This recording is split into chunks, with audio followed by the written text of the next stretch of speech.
The world of Texhnolyze has a pessimistic view of society's institutions and consistently puts them at the center of the misfortune the show depicts. There are many such organizations, all with their own goals and demographics, but all having critical faults that are exploited. The Organo is the biggest and possibly the best run institution, but mostly because of its simplicity and support from the surface world as the center of a drug ring. It has a strict chain of command and harsh rules for offenders, shown when Ichisei's arm and leg are cut off in the first episode as punishment, and in the ways its members and leaders are forced to take responsibility for their actions. They have many members and are well supplied, so they have the most control over the city, but are also disliked by the populace for their stranglehold they have on it.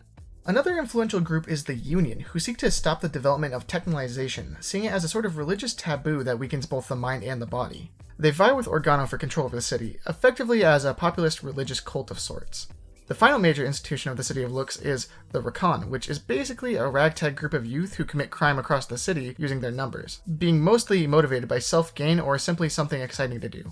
There also exists the Class, which is an organization serving as the middle management between Looks and the surface world, left mostly mysterious but powerful throughout the series. These organizations are shown to be fragile and unstable, with the first half of the show almost entirely existing to point out these glaring faults through Yoshi's causing of chaos. The show goes out of its way to make the point that any institution is simply a gathering of people and therefore vulnerable to all the same weaknesses and imperfections that people bring, ruining any collective goal or stability. The most simple problem with each is that they are constantly fighting for power and resources, each organization trying to topple the others, which Yoshi takes advantage of. The Organo want to wipe out the Union, who consistently attack them to try to stop their drug ring in service of technolization, while the Union are seeking to rid the city of technolization altogether and live as a religious group. The Rakan are consistently mixed up in each group's fights as they commit petty crime across the city and retaliate in kind, constantly vying for an opportunity to become one of the big shot groups that runs the city. Each group has some solidarity and organization, but is even more so characterized by their faults. The Organo is especially weak because of the many different types of people leading the organization, many of which are vying for status as head of the group and willing to murder each other or pull any number of dirty tricks to take that status. Mizuno attempts to head the organization by attacking others, but is found out quickly and removed from power. Kohakura does the same thing basically, but in a sneakier manner, utilizing political maneuvering and the surrounding chaos of the second half of the series to strike a deal with Kano, the apparent head of the class, and find his way into power. While the Organo has a huge intelligence network, they also suffer because of the simplicity of it and their formal structure, as information warfare by Yoshi disrupts the group heavily. The town nearly enters an era of relative peace, but when Yoshi commits several assassinations of key members from the Organo and sets the Union base on fire, each group is quick to seek retaliation. Without proper information, each group blames the others for these crimes in which none of them took part in. Yoshi is able to spur all of Organo into a frenzy and start a battle with the Union by gunning down one of their higher-ups while chanting Shin, Shin, Sei, Kyu, Sai, which is the Union's catchphrase, and thus implicating them. Because these organizations are so simply run and have no proper way to investigate any of these incidents, it starts a major battle and causes tons of bloodshed throughout the city. Onishi, the current head of Organo, realizes this and nearly negotiates them out of it, but Ichisei appears and throws the first punch in an animalistic rage, starting the fight for every single group involved. In a way, Ichisei is the foil to everyone in the series, and the cause of many of the events. His starting the battle shows the human instinct to fight and retaliate mindlessly as the cause of warfare in the first place, but also shows how despite their sophisticated rules and order, the organizations the city consists of aren't any more sophisticated than a drifter on the street picking a fight with the first guy he sees. Texhnolyze seemingly makes the point that organizations are futile endeavors. If the whole collective group has no better decision-making power than an irrational individual, and any random person can slip through the cracks and create a huge conflict, then what is the point of governance at all? In turn, individuality in the series is both favored, but also causes many issues within the world. Ichisei is the main character, representing many things, but notably among them the individual and their instinctual urges.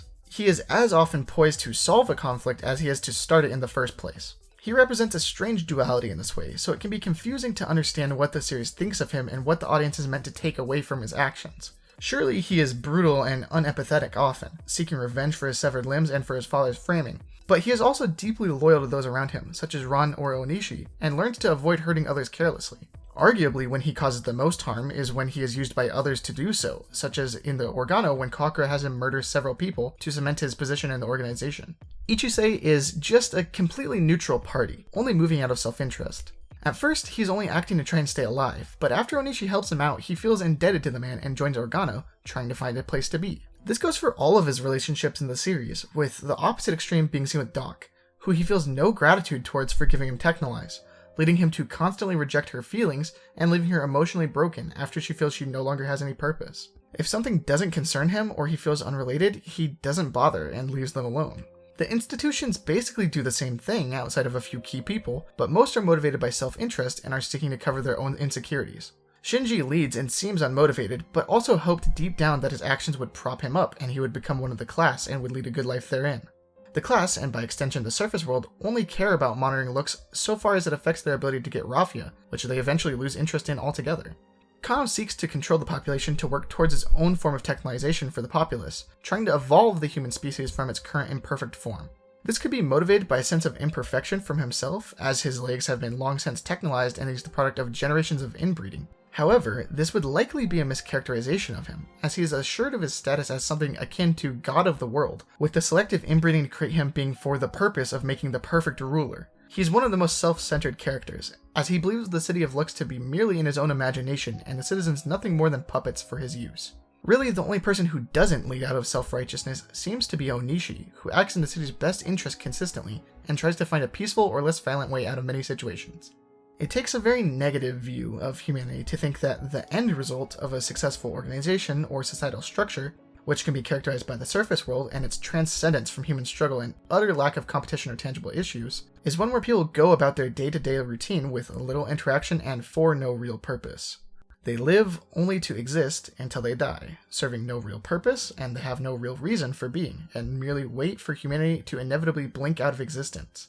They've completely lost to the bureaucratic machinations of society, and many simply go to work to stare at a screen without caring about the result, such as when Sakimura returns to his job at the surface world. They receive alarm that Kano is planning on invading and taking over the surface world with an army of shapes, to which the boss seems completely apathetic, asking him if he has anything else he'd like to report, and then continues on as usual. Ultimately, I think Texhnolyze's view of institutions is the same lens and metaphor through which it views technolization and body modification as a whole. It is possible to make any number of advancements to humanity through technology, but at the end of the day, they are used merely for human means and to selfish and futile ends. While the developments in technolization are incredible, they are merely used in the series to commit murder, steal, and lead over others more brutally. The same can be said of the many organizations, as while you can bind many people's abilities to organize them in a concrete structure and try to get the most good out of them as possible, the group will still be led by human emotion and for no greater purpose than what they want at the moment. As such, it seems the series views humanity itself as a negative cycle that serves no purpose and fails continually to rise above itself. At least maybe until the day we are all rooted in place for millennia to reflect and change ourselves. Thank you for watching.